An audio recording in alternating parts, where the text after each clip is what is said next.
พรรคเฮาได้รับการสร้างตั้งขึ้นได้7 ทศวรรษมาแล้วนั้นเป็น7 ทศวรรษที่ได้ผ่านพาการฝึกฝนทดสอบละอิดละเอี่ยว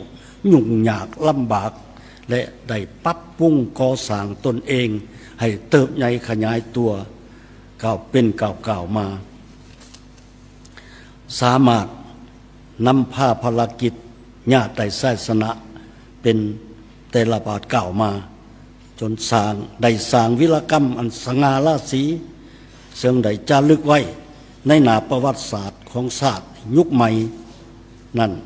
แม้นการเฮ็ดสำเร็จภารกิจต่อสู่ปลดปล่อยศาสตร์ได้อย่างสมบูรณ์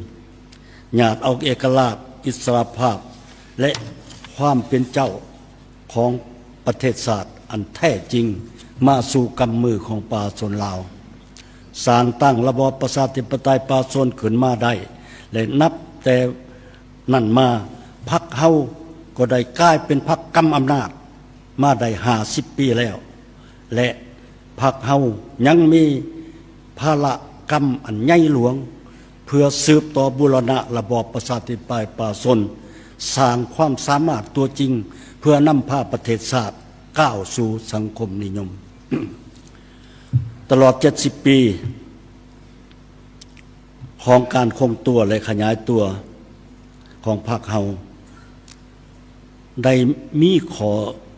สรุปที่ยืนยันอย่างจะแจ้งว่าการนำพาของพรรคเฮาเป็นปัจจัยพื้นฐานสำคัญกว่าหมู่ต่อผลสำเร็จของการปฏิวัติของประเทศเฮาและพรรคได้สืบต่อนำพาภารกิจปกปักรักษาและพัฒนาประเทศชาติสืบต่อมาพรรคเฮายังต้องเอาภารกรรมอันใหญ่หลวงและยังต้องได้รับเอาภารกรรมอันใหญ่หลวงและสูงส่งเพื่อสร้างบาทก้าวเดินต่อไปตามเส้นทางก้าวขึ้นสังคมนิยมตามอุดมการณ์ที่ได้เลือกเอาไว้ อุดมการณ์อันบริสุทธิ์ผุดผ่องอย่างเสมอต้นเสมอปลายของพรรคเฮาตลอด70 ปีนั้น แม้นยามใดก็จงฮักภักดีต่อผลประโยชน์อันเป็นพื้นฐานของประชาชนชาวผู้ออกแรงงานลาวบรรดาเผ่าพรรคเฮาบ่มีผลประโยชน์อื่นใดนอกจากเฮ็ดทุกสิ่งทุกอย่างเพื่อความเป็นเอกราชและความเจริญรุ่งเรืองของประเทศชาติเพื่อความเป็นอิสรภาพความห่มเย็นเป็นสุขของประชาชนลาวทุกทั่วหน้านับแต่มือสร้างตั้งเป็นต้นมาพรรคเฮาได้ยึดมั่นในสิ่งที่พรรคยืนยันมาแต่หัวที่ว่าทัศนะของการปฏิวัติอยู่ประเทศเฮาแม้นการปฏิวัติศาสตร์ประชาธิปไตยภายใต้การนำพาของพรรคของชนชั้นกรรมกรและจุดประสงค์สุดท้ายก็แม้นบ่แม่นยุดอยู่ในการที่ได้มาซึ่งเอกราชแห่งชาติ